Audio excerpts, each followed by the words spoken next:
அடிநடி இல்லாட்ட வர்றாங்க.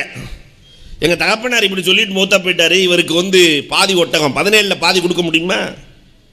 17 3 ஒன்று கொடுக்க முடியுமா? 17 9 ஒன்று கொடுக்க முடியுமா? இப்படி சொல்லிட்டு போயிட்டாங்க. எப்படி கொடுக்கறதுன்னே தெரியல. அடிநடி இல்லாஹுத்தலா ஒட்டகத்தில் தான் வந்துருந்தாங்க. ஒன்றும் கவலைப்படாதீங்க, இன்னங்க ஏன் ஒட்டகத்தையும் சேர்த்து வச்சுக்கங்கன்ட்டாங்க. 17ஓட சேர்த்து 18 வச்சுக்கோங்க. 18 பாதி எவ்வளவு? 9 அவருக்கு கொடுத்துருங்க முதல் ஆளுக்கு.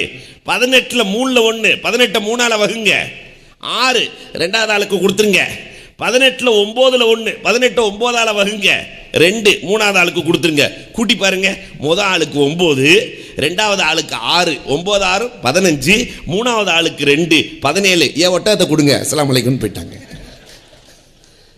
பிரித்து கொடுக்கிற அந்த நியதியே அலாதியானது.